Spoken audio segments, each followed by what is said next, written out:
Live, local, late breaking.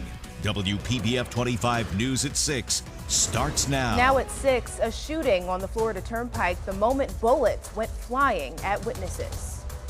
And we have a cold front moving across the state of Florida. I'll let you know if we're expecting any rain and any cooler air behind it. And an intense game ends in victory for the FAU Owls. What to expect as they continue their winning streak at the national level. But first at 6, we begin with that developing news. One person is recovering from gunshot wounds tonight after a shooting on the Florida Turnpike in Palm Beach County. Good evening. Thanks for joining us. I'm Jade Jarvis. Steve King is live from the Florida Turnpike with more on this investigation. And Steve, what can you tell us? Jade, well, as you can see right now, I'm next to the West Palm Beach service station, and troopers with the Florida Highway Patrol say that just before 8 last night, the shooting happened on the Florida Turnpike next to the service plaza. The Florida Highway Patrol says a vehicle with 3 people inside was passing the service plaza when a vehicle tried to merge into the lane, and after that, that vehicle pulled alongside the vehicle with 3 people inside, firing several shots. The driver was struck in the abdomen but drove about 19 miles south to an area near the Yamato Road overpass. We're looking southbound right now. At that point, the driver pulled over, was taken to Delray Medical Center. Investigators say during surgery, doctors determined no organs were hit by the bullet. Now, troopers have not released a description of the vehicle that shot at the vehicle, but police say that the 3 people who were inside all gave descriptions to the troopers on scene. But if you have any information about what happened last night here on the Florida Turnpike, you are urged to call the Florida Highway Patrol. Reporting live in West Palm Beach, Steve King, WPBF 25 News. A very scary situation. Thank you, Steve. And now to an update on a story we brought to you last week. Police arrested a man in connection to a shooting outside of a West Palm Beach club. Police say Carlos Palmer shot a man last Saturday morning in front of the Empire Lounge. According to the police report, Palmer stole the victim's gold chain before shooting him. The victim, who has not been identified, suffered multiple gunshot wounds, but is expected to survive. Brooke? All right, thank you, Jade. And a beautiful day on this Saturday. We had a lot of sunshine, a nice breeze, warm temperatures, but a big difference on the way for tomorrow. Complete opposite, actually. We're looking at cloud coverage, chance for some rain, and some cooler weather to work its way in. Now, a lot of people out on spring break or just enjoying the beach on this Saturday. Really having a great day today with the conditions that we're seeing. And while we are looking at tomorrow, though, with winds picking up to be a little bit more on the choppy side, especially offshore. Winds right now out of the southeast still for West Palm Beach at 16 miles per hour. Still fairly breezy down in Boca at 14.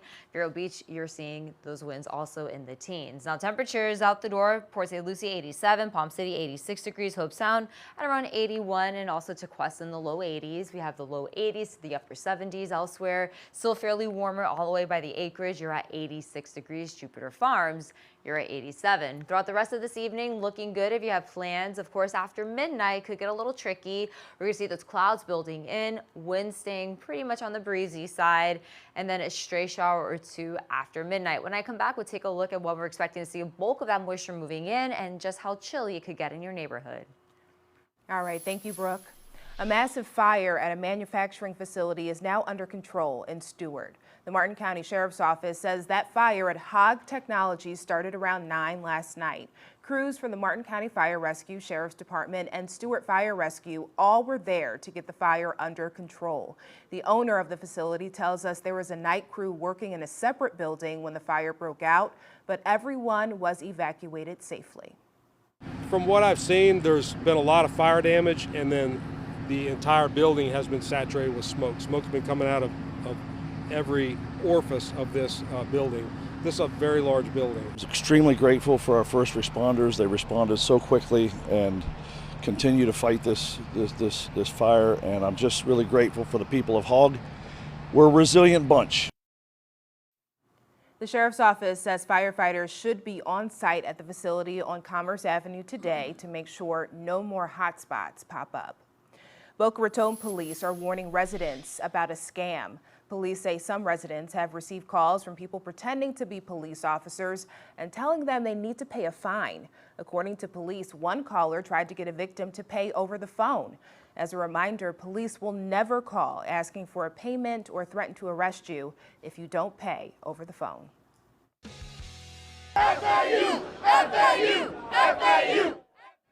Well, excitement continues to build for Florida Atlantic University fans after a big night for the Owls ends with a huge victory. The FAU basketball team is still dancing in the NCAA tournament after upsetting Memphis by 1 point last night in Columbus, Ohio.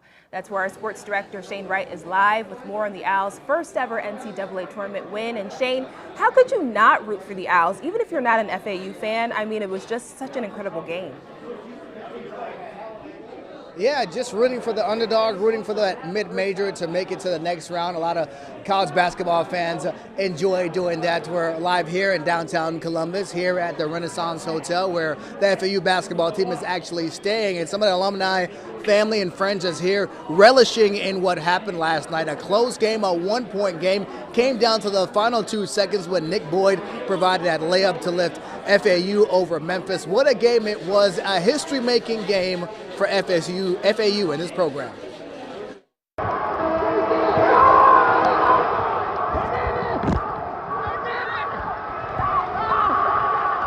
It's a finish fit for a movie script. I told Coach in the timeout, I said, Coach, I got it. You know what I mean? I don't know why I was feeling that way, but I just said, Coach, let me get the ball. And that confidence led to this conviction, this layup with 2 seconds left, giving FAU, after 35 years, its first ever NCAA tournament win. It's a blessing, you know. When you go to war with your brothers, with your real brothers, it's a blessing. From the conference tournament to now, it just prepared us for all these games, just playing long athletic teams, and man, just being out there with my brothers, like Giancarlo said, it's fun. The FAU faithful.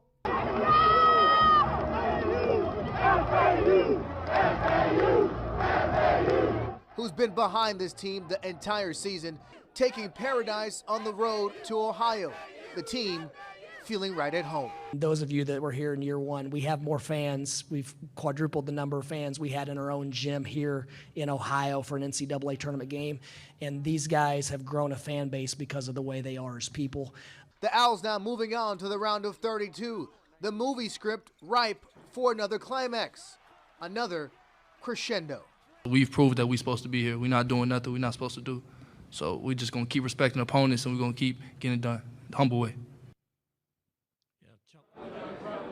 They were waiting on the FAU basketball team to arrive here from their practice today at their home host hotel. They're going to take on Fairleigh Dickinson tomorrow at 7:30 with a chance to go to the Sweet 16 for the first time ever in program history. We'll see if they can do it again. Fairleigh Dickinson pull off their own upset, beating Purdue in the first round, so we'll see if FAU can do it. The FAU president is here, athletics director is here, and it's just an amazing atmosphere, Jade, where you can see so many people from South County, from the entire Palm Beach County area, here to support FAU in cold downtown Columbus, Ohio, but we're enjoying the time here, and so are the fans and family.